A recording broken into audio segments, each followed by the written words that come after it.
All right, so welcome virtual Danielle. Again, my name is Kathryn Jewell. I am a Global Change Fellow at North Carolina State University, hosted by the Southeastern Climate Adaptation Science Center. So Danielle, could you first start by telling those at home who you are? Yeah, absolutely. So thanks for having me here, Kathryn. My name is Dr. Danielle Lawson. I am an assistant professor at Penn State University, and I teach in the Recreation, Parks, and Tourism Management and Science Education departments. Awesome. Could you tell us a little bit more about your background and how you got to where you are today?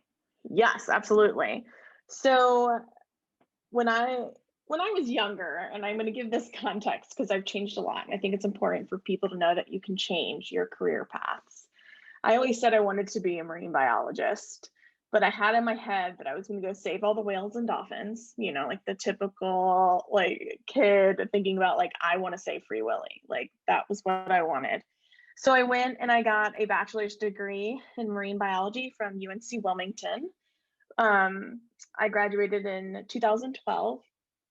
And during that time, I got to do some research on a type of a marine invertebrate known as the blue mussel, which is invasive in different parts of the US. And I realized that this was more so the kind of work that people did when they do marine biology. It's still possible to save the whales and dolphins, but 9 times out of 10, you're going to be doing things focusing on all the non-charismatic megafauna in the ocean. And I loved it, but it was a lot of bench science. And I really didn't love bench science. I love talking to people, interacting with people, and I always wanted to help connect science and the general public. So I graduated, I thought about that a little bit, and went into my master's degree back at UNC Wilmington again. And there I realized that I could do environmental education. I had participated in environmental education previously, didn't realize that that's what it was. I was just something that I did as a kid.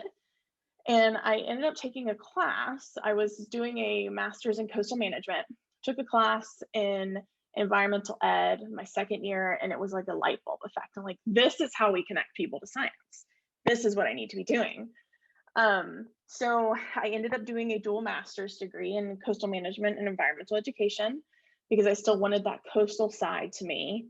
After I graduated, I had to stay in Wilmington for personal reasons. So I started working as an AmeriCorps member, doing an AmeriCorps service term, working for UNCW's Marine Quest as a bilingual program coordinator. So I'm Latina, my family is from Costa Rica. And so I can speak Spanish fluently. And they wanted someone who could help increase coastal and ocean literacy in coastal North Carolina with the Latinx populations in that area. So that's what I did for a year. And then as I was finishing up, I was looking for what's next. I knew I wanted to do a PhD eventually. I thought I wanted to be an assistant professor and a researcher, even when I was younger.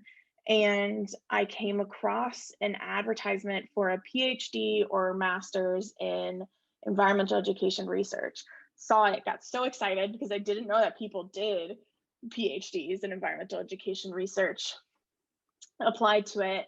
And the people who hired me, Dr. Nils Peterson and Dr. Kathryn Stevenson, who are both at NC State University now, kind of saw all of my experiences and everything that I brought in coastal North Carolina, like from my experience in coastal North Carolina. They hired myself and one other person because they needed 2 people to do 2 different projects. And so that's that. Then I was there at NC State for, 4 years before I did a postdoctoral fellowship through the USDA, so the United States Department of Agriculture. And I worked with Kathryn still, Dr. Stevenson. I was researching intergenerational learning, so how learning passes from one generation to another and what influence that can have on our world, particularly when it comes to environmental issues. And then COVID happened, so I didn't get to finish my entire postdoc, but in that time I was interviewing for jobs, and then I landed this job here at Penn State University. Awesome. So what have you been doing at Penn State? Are you starting a lab? What kind of work are you doing now? Sure, that's a great question.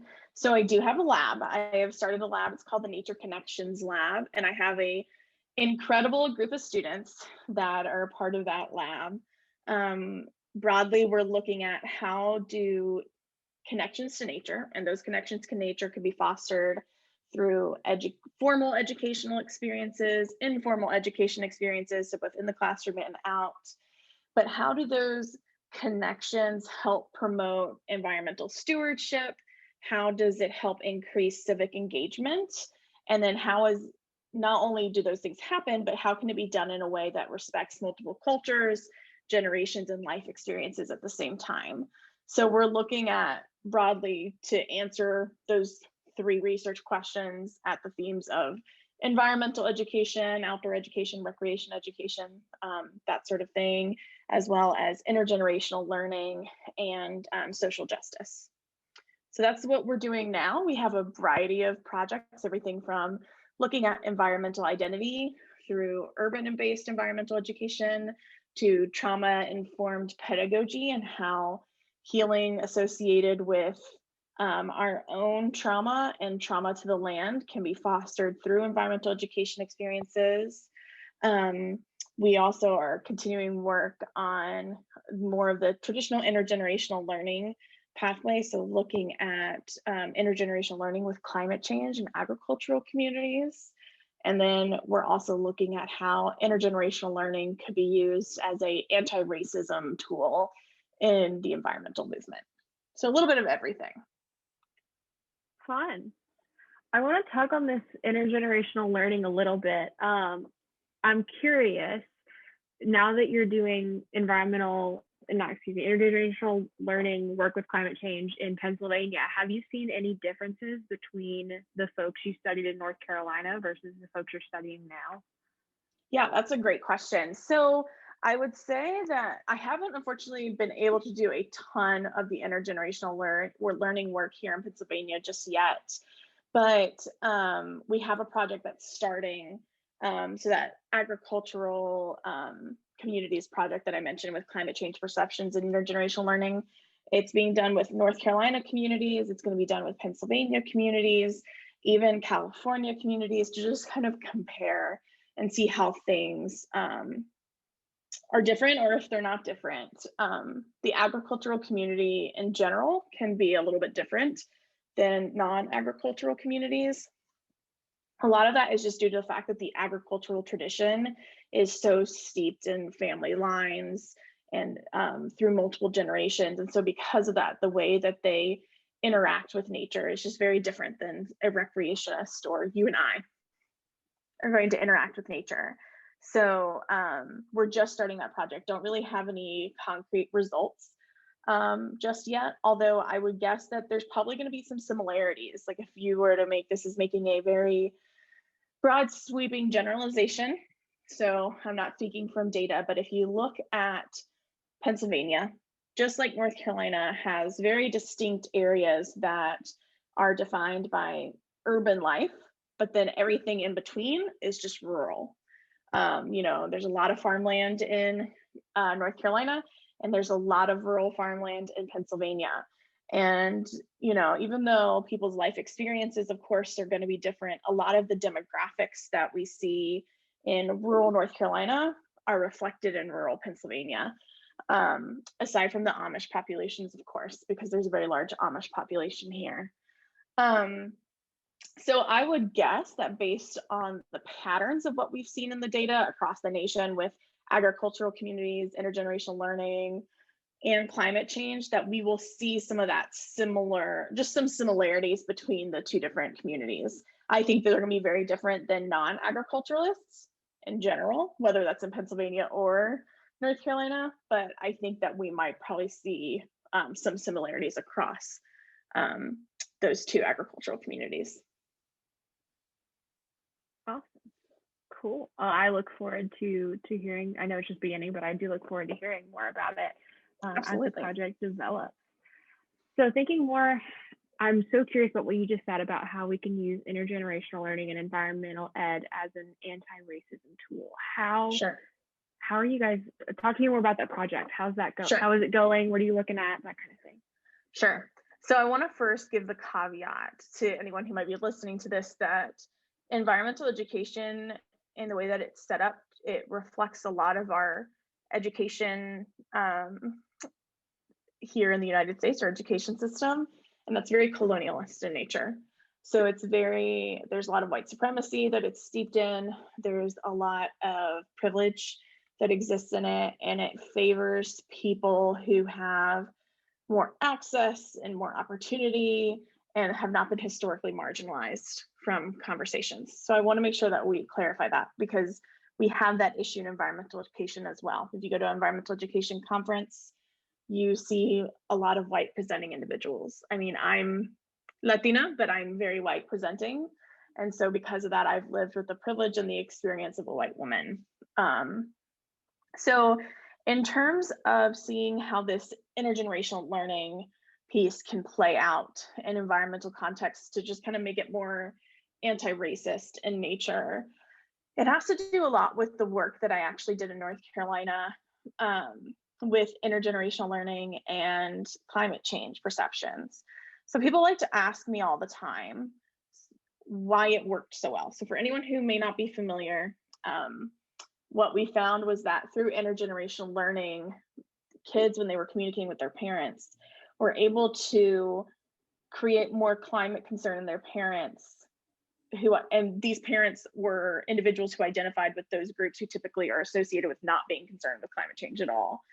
So the reason that that's such a big deal is that educators can really struggle with trying to reach those groups of people, or if they have tactics to reach these groups of people. So for example, people who typically identify as conservative, or people who identify as a man, those people tend to be less concerned with climate change, but those aren't really things you can change about a person, one. And then two, when you are working with those groups of people, we use specific strategies that work with those people specifically. And the thing that's complex about climate change communication and education is what works with one person can completely turn another person off. So what I say to people a lot of times is, a lot of people know that Leonardo DiCaprio is kind of one of the celebrity, I guess I would say, figureheads of climate change. And if somebody really loves Leonardo DiCaprio, they can all of a sudden attach to the fact that it's Leonardo DiCaprio rather than climate change, be like, I need to care about climate change. But if someone really can't stand Leo's acting and just think that he's a horrible actor, they don't like the Titanic, like whatever have you, for whatever reason, they don't like him as an individual, it not only just doesn't work, but it has this boomerang effect, is what it's called, where people actually entrench themselves into their beliefs. So it'll make them be like, well, I really don't care about climate change now. So I bring that up because then it means that we just have to be creative with this way that we communicate with groups of people. And that can be really hard to get one group of people all together at once and communicate a specific way for them. It's not really effective. It's not efficient. Whereas when you speak with children everywhere, particularly in the K through 12 education system, everyone goes to school for the most part.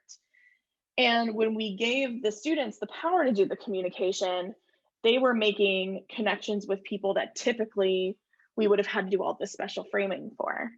And people ask me all the time why it works, and it's not because we had some magic silver bullet solution. At least in my mind, we've been studying climate change education techniques for decades now. It's more so, I think, because the onus of the communication was not on the typical sage on the stage perspective. So what I mean by that is that it wasn't the teacher telling everybody else what they've learned about climate change or what they think about climate change, but instead it was providing the scaffolding for children to use their voices, which they're already empowered to use them. We see it all the time in our media. And they were the ones who were getting to do the communicating. And because they were doing the communicating, there was some cultural translation that happens on behalf of a child. And what I mean by that is, like, all of us listening here, Kathryn, you, me, we all know our family contexts very well. And we know them in a way that someone on the street or another just educator down the road will not know them. And because of that, the way that I communicate with my family members or my parents or even my local community is going to be done so through the framing of what I know is the best type of communication for them. So, for example, my parents and my in-laws are on very different sides of the political spectrum. And so the way that I discuss climate change with one group of them is going to be very different than the way I discuss climate change with the other group. But I know that. And that's what kids know about their own context. So there's this cultural translation that happens. Um, and so what we're interested in is what happens when you're not just talking about this cultural translation because of political ideology or gender identity, but what happens when we start talking about just different cultures, different races, different ethnicities? People think about things differently. Their life experiences are very different. And if we are starting to see kids, youth just in general, as having their own experiences and bringing something to the table that is very valid, as opposed to just positioning them as the people who just need to learn and be quiet about it, what impact can we have? What voice can we bring into the conversation that typically gets left out of it otherwise? There's also been some research that was done in 2008 by a team of Dr. Natho and Dr. Golansky. I can't remember their first names right now off the top of my head, but they posited that intergenerational learning in families where they are emerging bilingual families, that perhaps is going to be more effective there, mostly because kids have to go through our educational system, and our education system 9.999 times out of 10 is going to be taught in English. And so because of that, the children become the main English translators for their families. And, you know, family dynamics function very differently in different cultures. Like I mentioned, I'm Latina, and I think about how my family was a part of everything, and probably in a way that doesn't exist in a typical American family, white American family at least. And so if I were the main translator for my parents, I would be bringing them into everything. So there's just this aspect there of things that can happen. Now, power definitely needs to be talked about. You know, like we might be bringing people's voices in, but does their voice have an impact? That's something we need to look at. But how can we empower everyone and bring everyone into the conversation, and what role can that play in environmental issues? Awesome. You bring up such great points, and I'm so excited to see where this goes, because everything you've hit on is so it's important, but it's also so poignant in today's Yeah. society and environment. This is Yeah. absolutely wonderful. Well, I want to thank you again for joining me today, and I have couple more questions for you. So, Sure. what kind of advice would you give students wanting to get into your kind of research? Sure. So, one, it's that you don't have, so let's see.